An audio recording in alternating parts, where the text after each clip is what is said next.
Di kelurahan itu ada dana kelurahan dan itu sifatnya terbatas. Untuk penganggaran di tahun 2023 ini juga sudah dilaksanakan dalam bentuk DPA. Jadi DPA ini tidak serta-merta kita ajukan untuk yang tahun 2023, jadi harus pergeseran dari perubahan. Kemudian untuk dana kelurahan sendiri sangat terbatas sekali, yang 1 tahun ini sama setiap kelurahan 200 juta. Berbeda jauh dengan ADD maupun DD desa-desa di Kabupaten Banyumas. Untuk itu, upaya kami dari Kelurahan Pasir Muncang dalam rangka untuk kaitan dengan narkoba ini, kami upaya membangun sebuah pemberdayaan masyarakat melalui posyandu remaja, Pak. Karena keterbatasan anggaran, sehingga kami membuat resolusi posyandu remaja dengan harapan usia-usia remaja ini dapat kita pantau baik dari sisi kesehatan maupun dari lain-lainnya.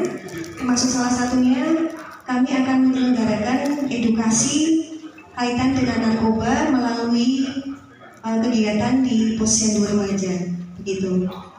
Harapan kami dengan adanya posyandu remaja ini bisa memberikan pencerahan kepada usia-usia remaja, termasuk di dalamnya ada edukasi tentang narkoba. Itu Bapak yang kami sampaikan. Mohon sekiranya, karena kembali lagi kami Kelurahan Pasir Muncang itu ada di bawah OPD Kecamatan Purwokerto Barat. Terima kasih.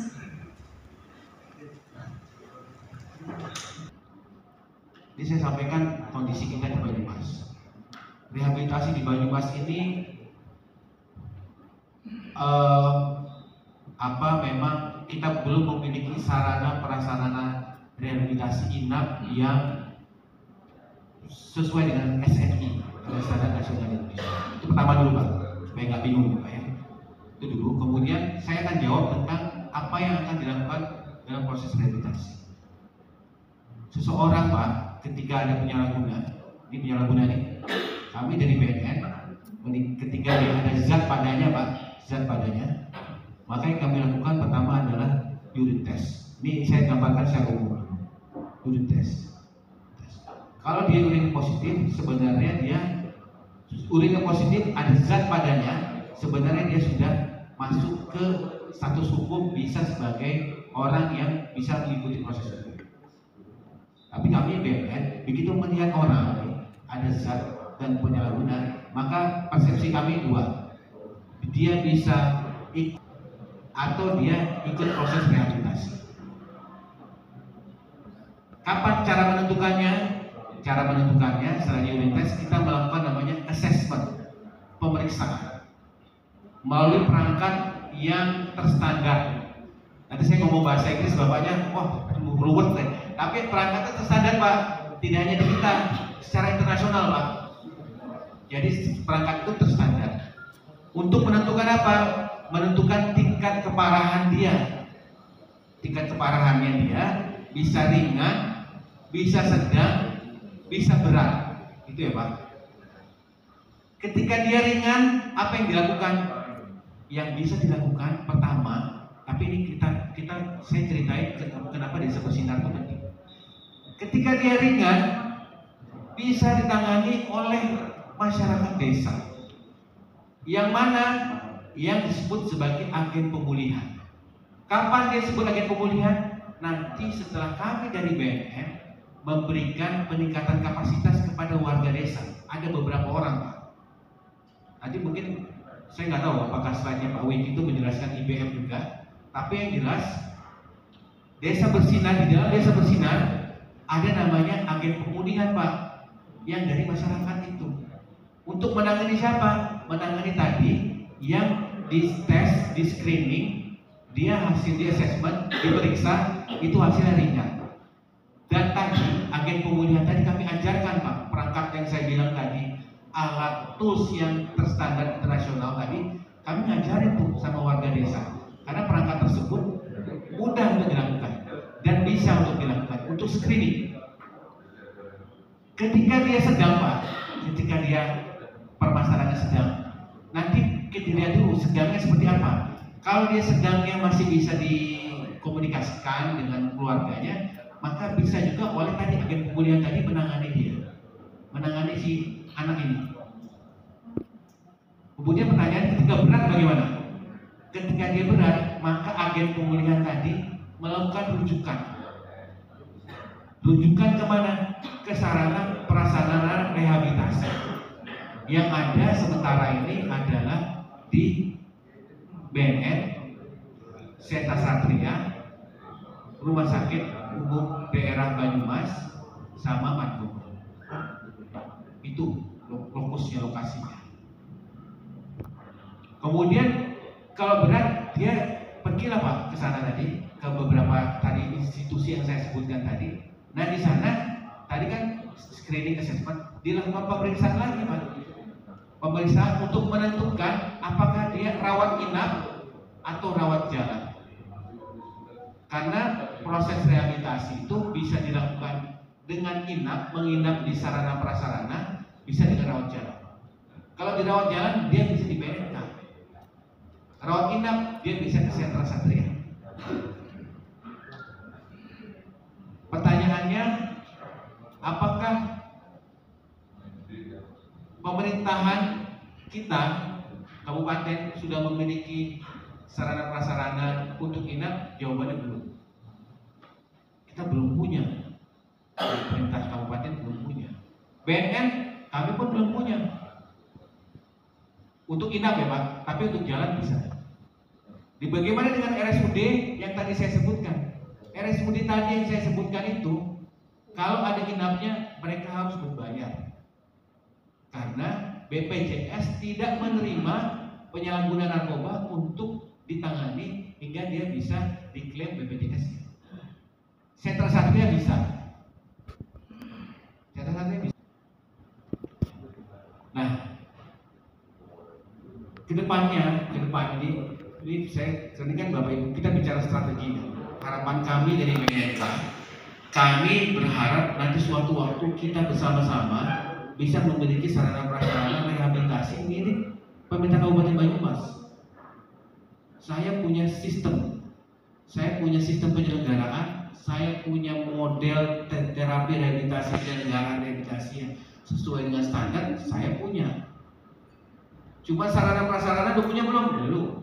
Kami aja gedung Pak, ini masih pinjam pakai di Raga Semangsang. Itu pun 3 instansi ada di situ, BNN, ULP, sama Arsip. Tapi itu tidak peduli bagi saya tidak akan menjadikan itu alasan untuk tidak mau bekerja.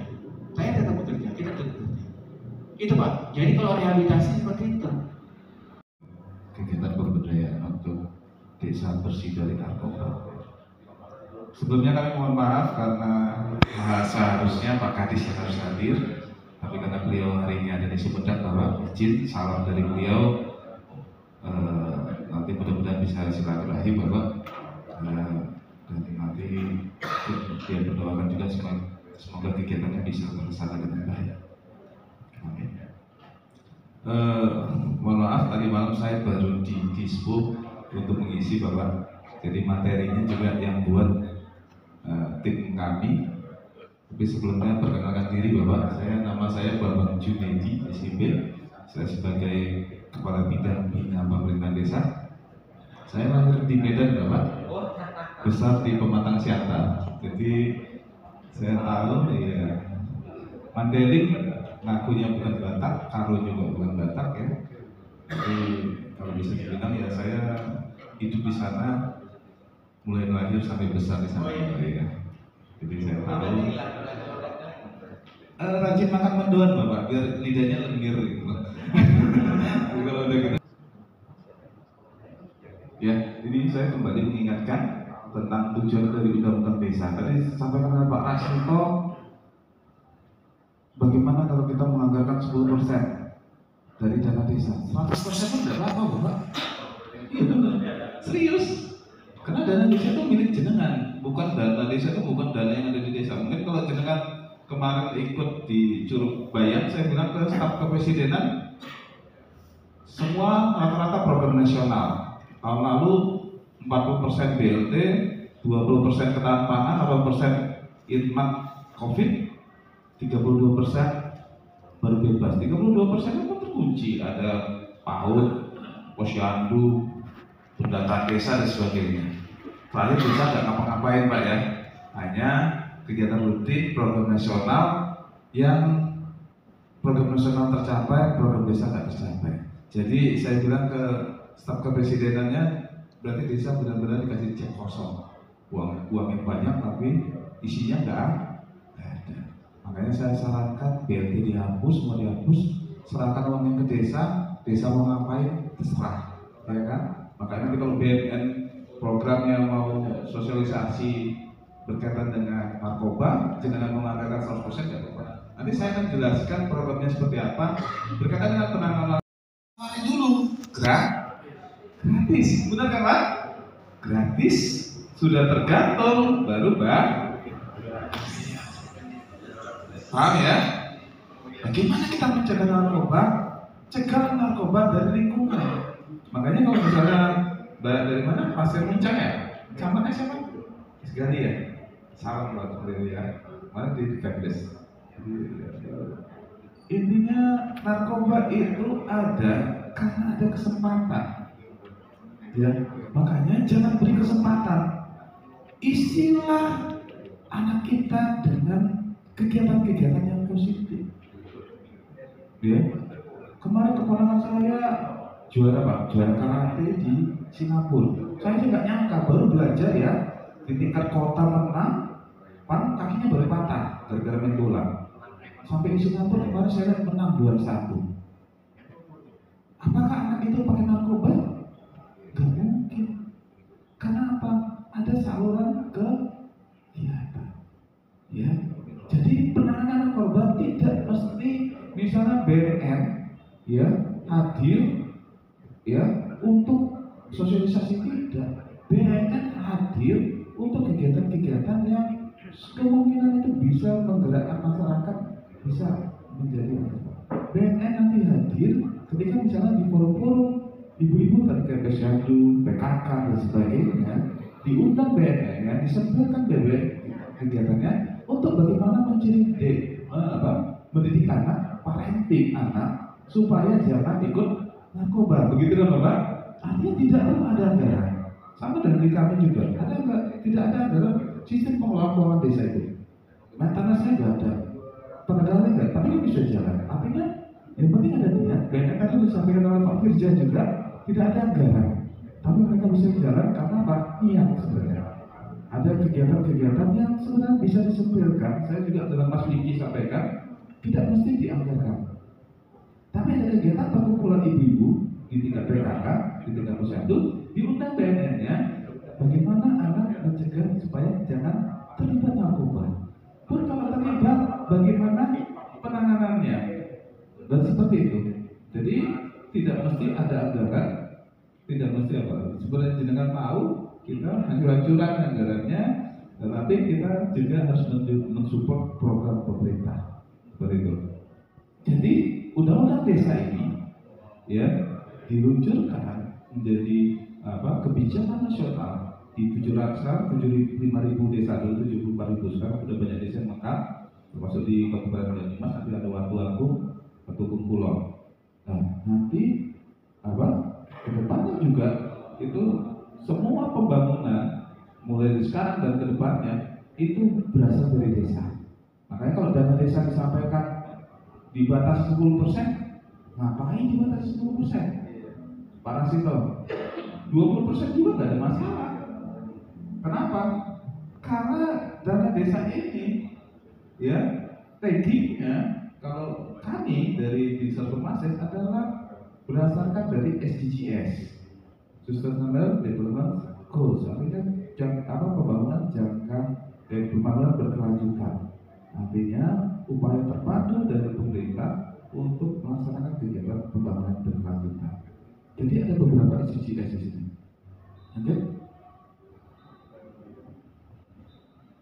Nah ini dari musyawarah desa dulu ya. Jadi sebelum desa itu menganggarkan, berarti harus merencanakan bersama BPD masyarakat. Ada RPJMDes, ada RKPDes dan APBDes. Tetapi untuk penanganan narkoba, saya dengan Mas Wiki sudah memfasilitasi asistensi dan desa, tidak perlu bunyinya untuk P4GN. Cukup kegiatan makan minum yang di dalamnya undang BNN untuk bisa mensosialisasikan ke masyarakat. Jadi kalau menurut saya tidak ada halangan 301 desa bisa. Kenapa?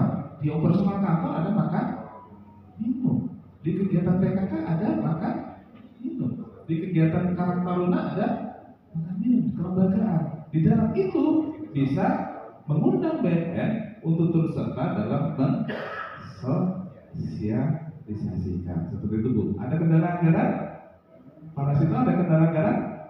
Tidak ada. Apapun itu, anggaran bisa masuk. Lanjut. Ini ada 18 SDGs, ada desa tanpa kemiskinan, desa tanpa kelaparan, desa sehat dan sejahtera, sampai dengan kelembagaan desa yang dinamis dan budaya adiktif. Artinya inilah menjadi tipologi bagi desa. Makanya kenapa kamu tidak membuat edaran? Ya, karena dana desa adalah dana nasional, dana pusat yang tidak boleh diatur. Karena tidak boleh diatur, maka kami mensosialisasikan bahwa dalam dana desa boleh untuk menganggarkan untuk narkoba. Tapi ya, kalau kita bicara PKK, TPA masing-masing itu bisa disisipkan untuk program penanggulangan narkoba. Jadi kalau saya bilang kita nggak berbicara lagi anggaran. Ini saya sampaikan tidak semua ya kegiatan itu harus dianggarkan, tapi bisa menyempil. Misalnya di kelurahan ada kegiatan pembinaan kemasyarakatan misalnya, ya Mbak. Nanti bisa diundang Mas Wiki untuk sosialisasi narkoba. Kami juga kemarin sudah melihat Seskerdes, banyak desa yang sudah menganggarkan. Bahkan saya datanya sudah saya berikan ke Mas Wiki. Mudah-mudahan nanti Banyumas itu bisa bersih dari narkoba.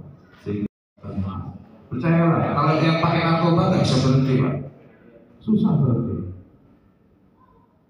Yang bisa mencegah orang apa? Kita lihatnya sudah cukup sangat meresahkan. Apalagi kemarin polisi sekali nangkap bertonton, Pak ya, berapa ton termasuk artinya narkoba sekali ngirim itu bertonton. Dan bayangkan kalau itu sudah diedarkan, berapa juta orang yang sudah memakai.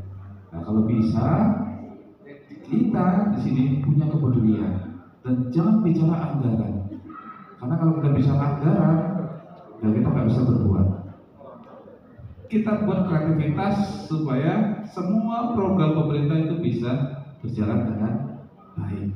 Seperti itu. Jadi narkoba tidak hanya bicara penyuluhan, narkoba tidak hanya bicara pencegahan, narkoba tidak hanya bicara sosialisasi, tapi narkoba adalah upaya terpadu dari kita semua, terutama dari pemerintah daerah, pemerintah kecamatan maupun pemerintah desa dalam menggerakkan masyarakat supaya masyarakat punya kegiatan, punya aktivitas, punya kepedulian dalam mencegah anak-anaknya dari narkoba. Mungkin begitu, Pak. Materi saya agak banyak. Kemarin juga yang buat staf saya, jadi tapi mudah-mudahan nanti kedepannya nanti sama Mas Wiki dan sebagainya teman-teman BNN kita upayakan untuk. Tapi penganggarannya monggo. Tadi Mas Wiki kemarin kita udah bicara, nggak perlu Mas bunyinya P4GN. Ada kegiatan apapun di PKK dan sebagainya, undang kami nanti Pak. 301 desa pasti bisa. Dan nggak perlu dianggarkan dan sebagainya. Makanya di olahraga Mas Wiki bisa menggerakkan Karang Taruna dan sebagainya. Karena beliau juga masih muda, masih energik ya, dan mudah-mudahan seperti itu.